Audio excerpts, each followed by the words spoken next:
Jeff Paterson, the host of RinkWide Vancouver. Our Canucks reporter joins us now after a 3-0 victory over the Philadelphia Flyers on Saturday. Jeff, how are you? And how's everything up there in Lynn Valley and North Van these days? Yeah, we're still drying out. What an extraordinary weekend. People have it a whole lot worse than we do. So thinking about those people that are still in peril. But yes, absolutely the atmospheric river lived up to its reputation. Yeah. Kevin Lankinen is the new starting goaltender, according to coach. He's looked really good, big in his net. We're asking if you got faith that he can keep it up here. Well, I was curious to see if he was going to be one of the NHL stars of the week, and I think he put up numbers that would have had him in the running, but he didn't score a goal, and that's the differentiator. And, of course, Philip Gustafsson did for Minnesota, so I think they had the same wins and goals against totals, but that goal will always swing it in the other netminder's favor. But, hey, Lankinen had a shutout, so Gustafsson didn't have that on his track record. Look, he's been terrific, and Rick Tocchet has said right from really day one when he hit the ground and had to play a little catch-up after missing camp, looks calm and poised in there, looks confident, looks the part of a legitimate National Hockey League goaltender. Got a little help for the posts. I think there were 4 of them in Philadelphia, which speaks to some of the opportunities the Canucks gave up. They win at 3-0. I don't think their lead was ever in danger the way it was on opening night against Calgary when they had that 3-0 lead as well. But still looking for the full 60-minute game. I think they maybe again fell asleep at the switch in the second period, but hey, maybe Lankinen, that's all he gave them was the outside of the post. Goalies will tell you that, right? When shooters hit the post, that's all they had to shoot at. Whatever the case, yes, he looks like he has now emerged as the guy that you have to run with here in the short term. And again, with no back-to-backs, they had the luxury of a lot of practice time, rest time for their starting goaltender, as it looks like he's become. They're going to get Artur Silovs in there at some point, but you look at the homestand when they come off this trip here after Chicago, it's Pittsburgh, it's Carolina, it's New Jersey. There's no easy games there, but I do think at some point, look, Lankinen, and I had to do a little research here, he hadn't started back-to-back games in the National Hockey League since his time in Chicago. It never happened in 2 years in Nashville. It tells you about the durability of UC Saros and how much the Predators leaned on him and believed in him.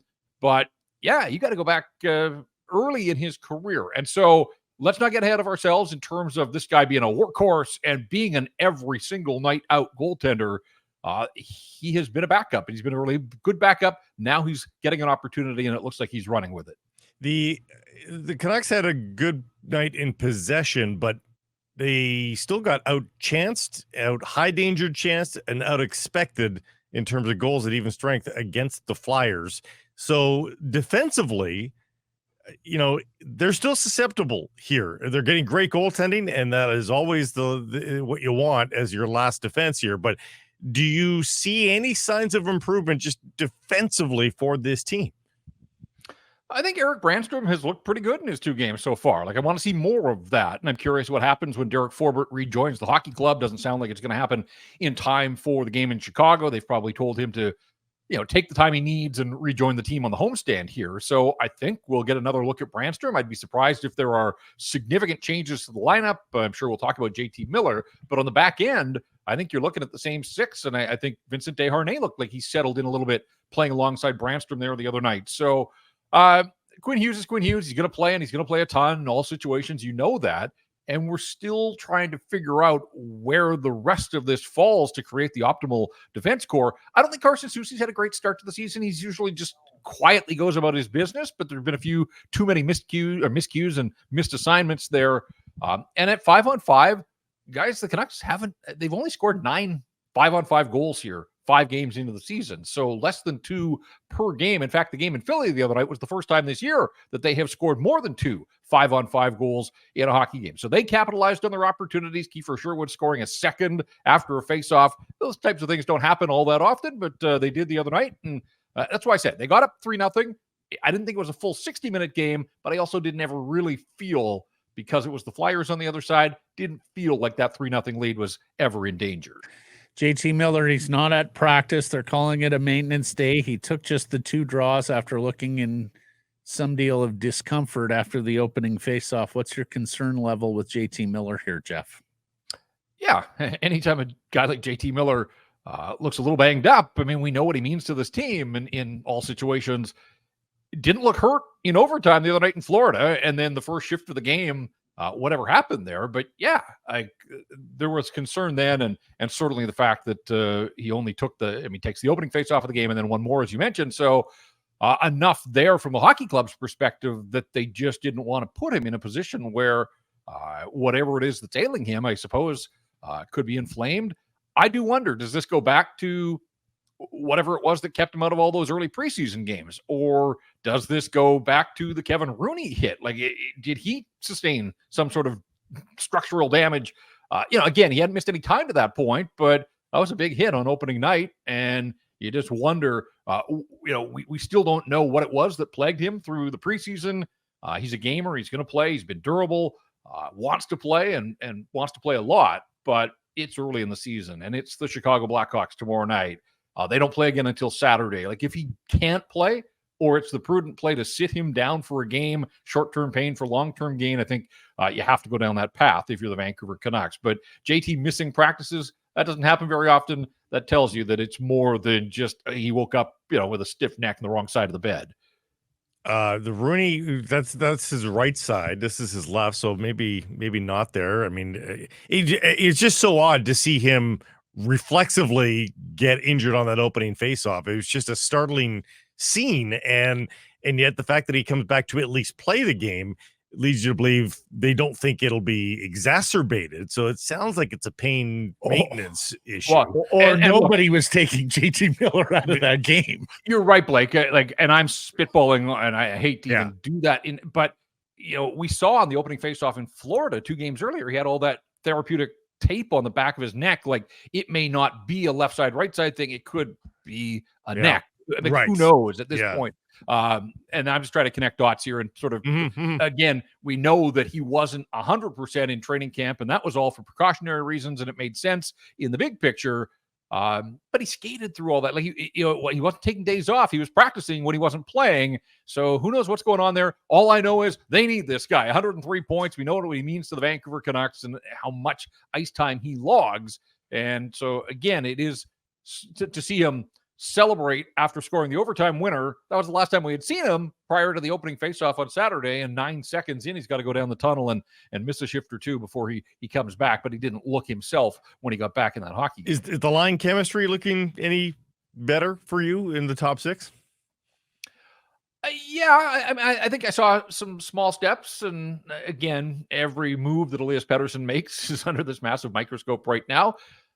There have been some signs of life from him in each of the last 2 games. Didn't figure in the scoring in Florida. He does make the pass, and look, on one level, it's an easy 20-foot pass to a guy that's wide open.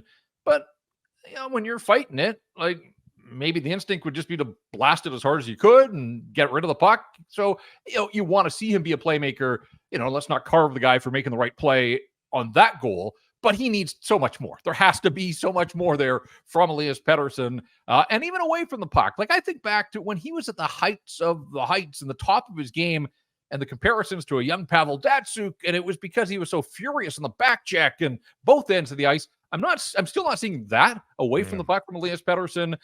Again, the line with Höglander and Garland, some great work on the opening goal. There were some defensive breakdowns there, but that's Philadelphia's problem.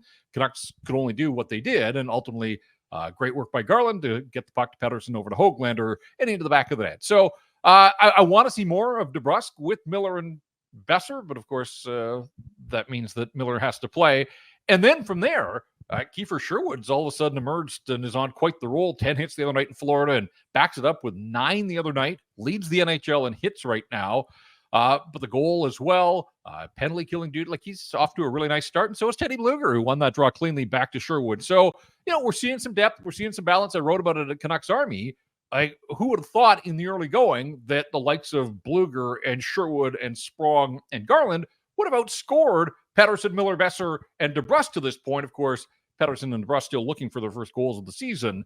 I almost hate to lump Brock in there because he's got 3 goals in 5 games. So, that's a nice start to him in a contract year, and he's trying to impress the brass of USA Hockey. He wants to be in consideration right down to the wire for a spot on that Four Nations faceoff. So 3 goals every 5 games for Brock Besser. You do the math there. He's going to be right back around 40 goals again this season as he was last year.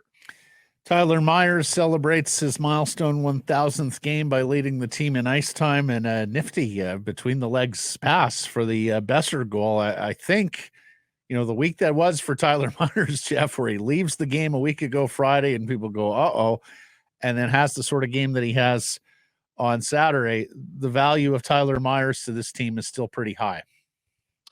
It is. And, from day one on the job, he's always been a true professional. Ask anybody that's been around him in any of his organizations, the way that he prepares, the way that he trains. He's a big man, obviously, with a big voice in that locker room. Was he ever going to live up to the contract that he was handed out originally by the Vancouver Canucks? No. And there were warning signs then when the Canucks were locked on him and he was a pending free agent. People were saying, don't go there. This is a guy that struggled higher in the lineup in Winnipeg. And yet Canucks management at the time felt that 6x5 was what he deserved. So it was always going to be tough for him to live up to that contract, but you're never going to knock the effort level. You're never going to knock the hustle, the determination. He skates beautifully for a big man and always has. But let's be honest, the puck was a grenade on his stick at times. So on a bad team, he struggled. Credit to this Canucks coaching staff, and particularly Adam Foote. They've found a way to lower the volume around Tyler Myers, seem to eliminate most of the big mistakes. He seems to have regained some of his confidence as well. And now at $3 million, no issues whatsoever. So he has slotted financially where you'd like him, at this stage and the competitive arc of the Canucks. Do you want him in your top four? I think perfect world, they would have somebody ahead of him on that right side on the depth chart, but they don't right now. And so they're going to rely on him yet again this season. And that's an incredible milestone. You think how many guys are in the league every year? And I was shocked. He's the 400th guy in NHL history to get to 1,000 games. That is a pretty damn select group. And really, it couldn't happen to a nicer guy. So a ton of respect for Tyler Myers, the person, and the start that he's off to with the Vancouver Canucks here this year. Lastly, from me, Jeff, I see you're keeping track of Kiefer Sherwood's hits. Mm-hmm. I hope you have a calculator. They seem to be running up by big numbers each and every time he's out there. Well, I was worried when I heard that Dakota Joshua was on the ice in Chicago and he shed the non-contact. I was like, look out, Kiefer Sherwood's going to hit him too, because he's hitting everything right now. That's a pretty good 2-game run. 10 in Florida, and he backs it up with 9 more. Although it was funny because when we did RinkWide on Saturday, it was 5, and he had 5 shots on goal, 5 hits, and a goal. And I thought that's still a pretty nice night at the office. But we know that the NHL audits and goes back through the game tapes, and so retroactively they added 4 more hits. And it's interesting that it's the early going here, and I think just the physical toll on the body. I'm not sure that you can be 9 and 10 hits a night, but he leads the NHL in hits. But he leads all other NHL forwards by 6. So he really has separated himself from the pack here in the early going. But I've just been impressed with how engaged he's been. He's got the pest in him that we know that I saw it firsthand in the playoffs. Canucks talked about that. That was one of the reasons they went out and got him. But he skates really well, is aggressive on the forecheck, and good things are happening for him in that line right now. And so, I know you asked about Sherwood. The start that Teddy Blueger's off to, and it's funny because Teddy Blueger had so much success there for a short span with Garland and Joshua. Now he's got totally different line mates, but he looks like the same kind of guy that has found his way to get his game back to where it was when he was playing so well. And think too, Blueger missed all of camp and most of the preseason and has found a way to get right up to speed here with a couple of goals and the assists the other night. So nice contributions from guys a little bit lower in the lineup, and have liked a lot of what I've seen from both Sherwood and Blueger. Who'd have thought Blueger might be the guy? Maybe he's the gel. He's been awesome. No halfways about it. He's been excellent for these Vancouver Canucks in the early going. And as of you, Jeff, for us, thank you for this, and we'll catch up later in the week. All right. Sounds good, guys. Thanks.